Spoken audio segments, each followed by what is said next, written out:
Okay guys, just me, Jeff Donnelly again, jpdonnelly8.com, YouTube, jpdonnelly8, a few other places, jpdonnelly8.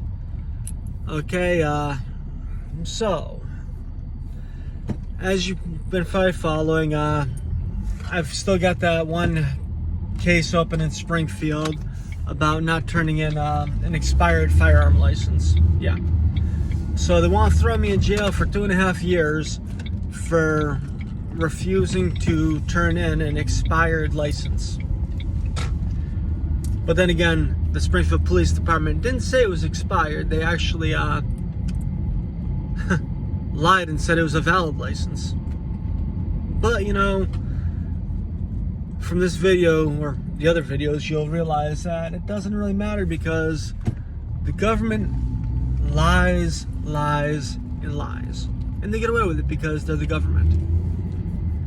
Had the ADA, Assistant District Attorney Hobbs lying fairly often the last couple weeks.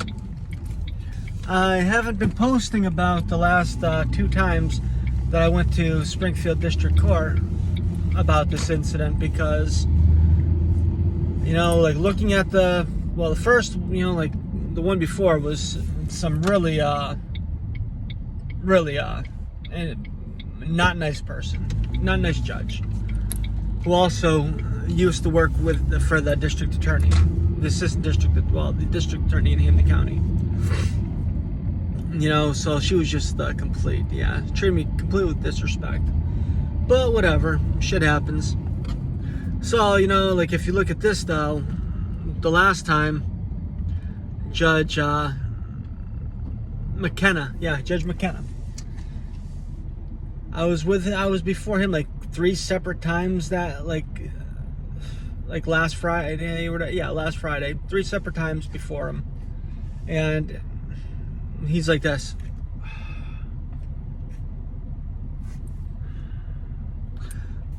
Right after dealing with me for the first time. But he kept on closing out the courtroom, waiting until every other case was heard before he would get back to mine. So he had me really, really hoping that he was going to do the right thing. Like, he himself was making good points to the assistant district attorney, ADA Hobbs. But then ADA Hobbs kept on telling him, no, Your Honor, the license was automatically, he didn't qualify for it. It's like, no, there was no automatic disqualification in my case. Like, well, Your Honor, the license was suspended on April 12th. I'm like, Your Honor, I was never notified until I was called up in early May, and then it wasn't until like May 12th or something that I was actually served with the suspension in writing, which by law it has to be in writing. So I was served with my license being suspended in writing after I was arrested for not turning it in, which makes no sense because you get served with it in writing and that's when you're supposed to turn in your firearms and firearm license. But the problem is my firearm license expired on April 24th of last year. I filed for renewal on April 23rd, and they sent me back my renewal with my uncashed check on May 7th or something like that. And then the next day they called me up and told me it was revoked. It's like, that's not really how it goes. You know, like if you're going to suspend my license on April 12th, you have to notify me on April 12th or sometime very soon after. You can't wait a month to actually give the person the suspension letter in writing, especially when they didn't even claim they were suspended. They claimed it was revoked. 2 different things, and that's why they were able to arrest me. Get a straight warrant for my arrest because it wasn't just a suspension that they were claiming in their paperwork. Okay, well, anyways, you know, if you look at it, I go to court today, you know, and Justice, the judge, McKenna, he looks over and once again, last time he asked, is there any plea bargains on the deal? Is there any plea? Can we end this without a trial? And he's like, well, I offered him pretrial probation for a year. He said no. I offered him pretrial probation for a day. He said no, because I did. Pretrial probation is a slap on the wrist. It's nothing. But at the same time, the only thing I'm willing to accept is dismissal from the district attorney's office, because I violated no law, and they need to actually admit to this and just do what's right and just drop the charges. That's all I want, is from them to do what's right and just drop the charges. So today, Justice McKenna looks at the ADA, because last time the ADA was like, oh, Your Honor, those aren't offered anymore because my boss, the district attorney, has ordered me not to offer those. So he had taken it under advisement again, my motion to reconsider, my motion to dismiss his denial of it. So what ends up happening is he's like, Mr. Donnelly, I've decided to rule against, I've decided to uphold my ruling against you and the motion dismissed. I'm denying your motion to dismiss. This is going forward to trial on April 28th. Okay. I'm like, well, Your Honor, I'm like this. I've got, the case law that Assistant District Attorney Hobbs, quoted off of last week. Plus, I have the Mass General Law that ADA, Assistant District Attorney Hobbs, quoted off of last week. I'm like, the case law that he quoted clearly states that I'm in the right and he's in the wrong. I'm like, the case law that, was quoted, actually states that, after your firearm license expires, you have a grace period of 30 days. Oh, no, 90 days. But, that's just to be able to renew it. After those 90 days, if you get caught with a firearm, it's actually a criminal offense. But if you get caught with a firearm within 90 days of your license expiring, it's only a civil issue, which means it's a fine. So, for people who don't understand this, what happens is, if your firearm license in Massachusetts expires and you don't file a renewal, for your firearm license for whatever reason, even if you forget, the day after your firearm license expires, if you're caught with a firearm, you actually face a fine, which is still a criminal. It's not criminal, it's civil, which means that there's no jail time involved. It's only, monetary, like $100 or $500, something like that. But if you get caught with a firearm in Massachusetts, let's just say 91 days after your firearm license expires, and you don't file a renewal, that's actually a criminal offense. So in my case, remember something, I brought my firearms to Vermont, where I'm still legally allowed to own. So my firearms were outside of the state. I did put in a renewal on April 23rd for my firearm license. And I laid everything out, and so legally, well, technically speaking, I should have been, my license should have still been active and it should have still been good. But the reason why it wasn't is because the city of Springfield's police department did not cash the check, nor did they file the application. What they did is they sent the paperwork back to me, which meant that I wasn't still legal. I know this is very hard to understand because it makes no sense that that basically the Springfield Police Department would just go against the Massachusetts general law and the laws of the Commonwealth. But they did.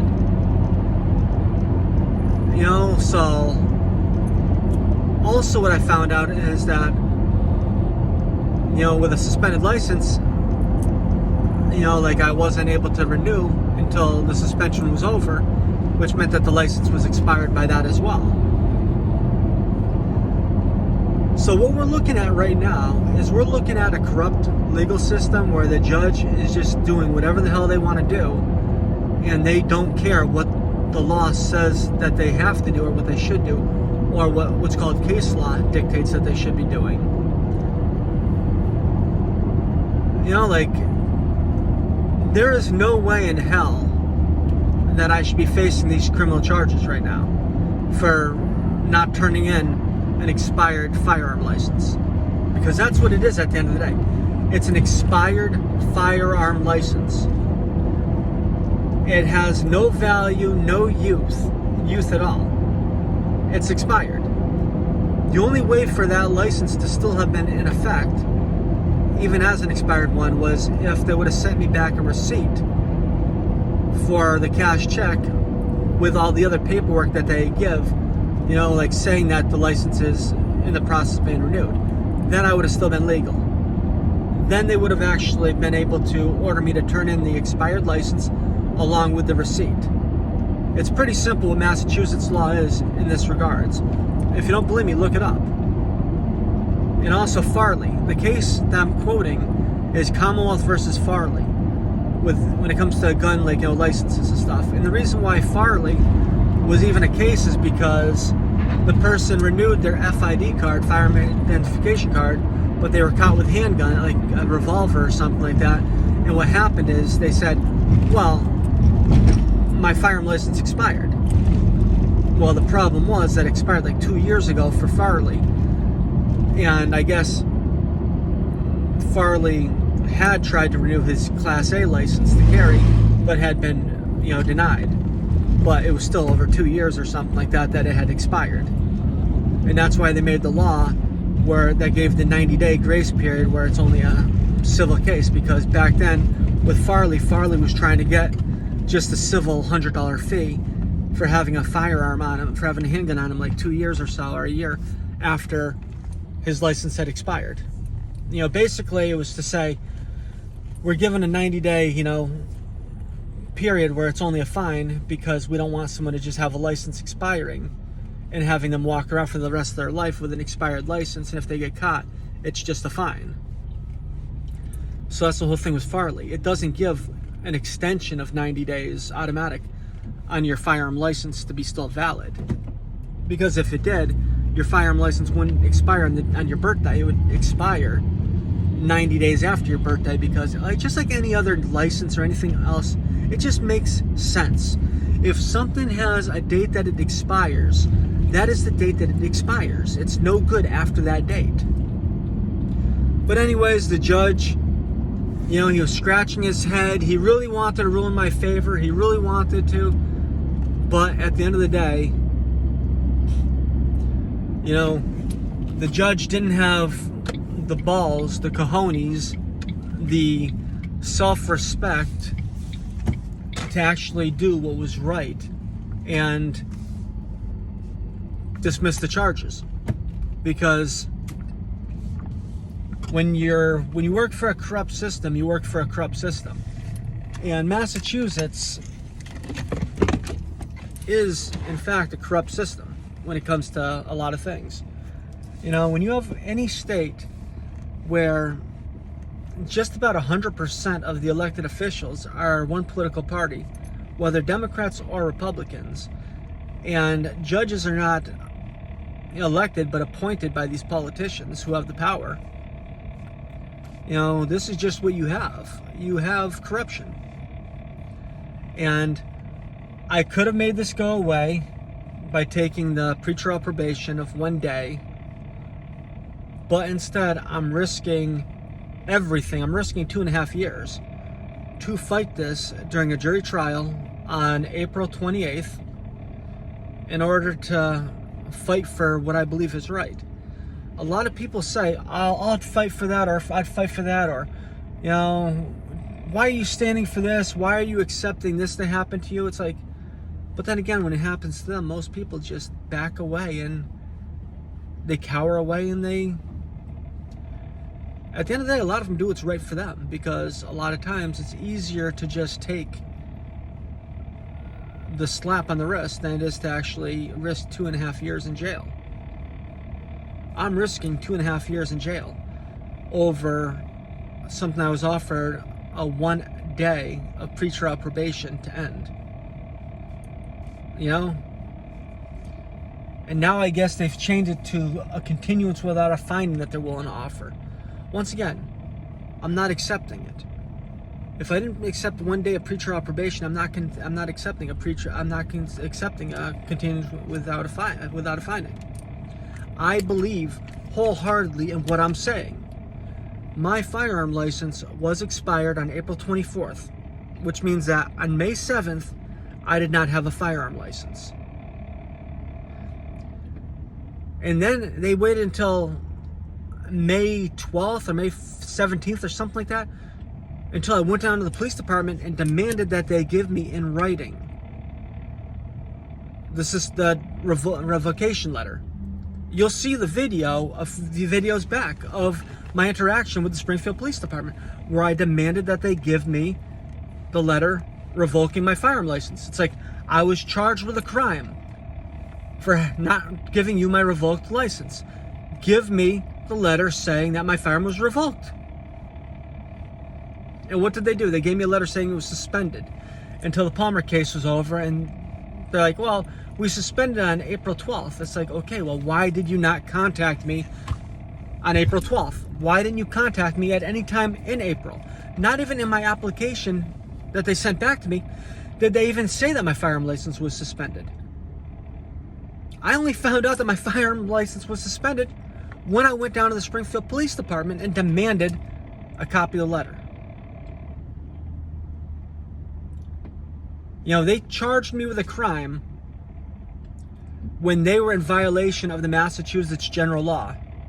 And if they're in the violation of the Massachusetts general law, that means that they're actually committing a criminal offense themselves. But when the city does it, when the police do it, when that district attorney's office does it, and when the judges do it, it's legal, or it's allowed. And once again, Assistant District Attorney Hobbs used Commonwealth versus Farley and the Mass General Law to state that I had a firearm license on May 7th, or even on May 12th.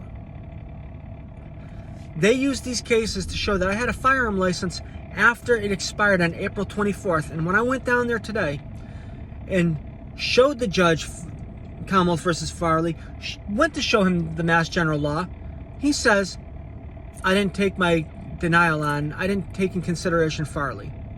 I didn't take that under consideration on my denial.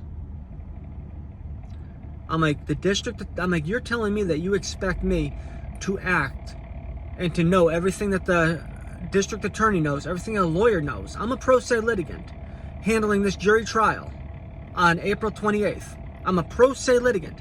I am like one of you. I am like you. I do not have a law degree. I did not go to law school. And I'm doing a jury trial representing myself. And I'm told that I'm supposed to act the exact same way as any attorney. I'm going to be held to the exact same standards. Why is the judge not holding Assistant District Attorney Hobbs to the same standard as he would any other person in a court who lies under oath? Why? Why is Assistant District Attorney Hobbs allowed to lie to the judge during hearings? The District Attorney's office, Giuliani's office, the Hamden County District Attorney's office has one simple job, and that is to protect the public against criminals. It is to take criminal matters and litigate criminal matters. If a crime is committed, it is their job to prosecute the individual who has committed the criminal offense. It is not to persecute political enemies. Their office is not to persecute people, but to prosecute people who have committed criminal offenses. Have I committed a criminal offense in this case? On April 24th, my firearm license expired. I put in a renewal. The city of Springfield's office did not accept my renewal, sent it back to me, which meant my firearm license ceased to exist on April 24th. Yet in May, I'm facing charges for not turning in a firearm license, even though the license was expired, which means I did not have one. Hopefully, if you guys are free on April 28th, you're going to head down to the Springfield District Court and listen to this trial and see exactly how corrupt the Hampden County District Attorney's Office is, as well as the Massachusetts judicial system. You will see with your own eyes how corrupt the system is. I'm going to try to get copies of the recordings of the hearing dates and post those up so you guys could actually hear the hearings from the other motions to dismiss and stuff, so you could actually hear how those were corrupt as well. But if you're not doing anything on April 28th, I'm asking you to come down to the Springfield District Court and listen and watch the Commonwealth of Massachusetts versus Jeffery Paul Donnelly. And just watch, and you'll see how corrupt the Massachusetts government is. Once again, author of Raw Motion and Political Repression, the book I wrote exposing corruption back when I was 25 years old and originally ran for Congress. And my PayPal is jpdonnelly8@aol.com. If you have any questions, jpdonnelly8, send them to me and I'll answer them, because I'm an open and shut book and I don't believe in hiding anything. Okay, have a great day, and it's a beautiful day, and yeah, enjoy your weekend.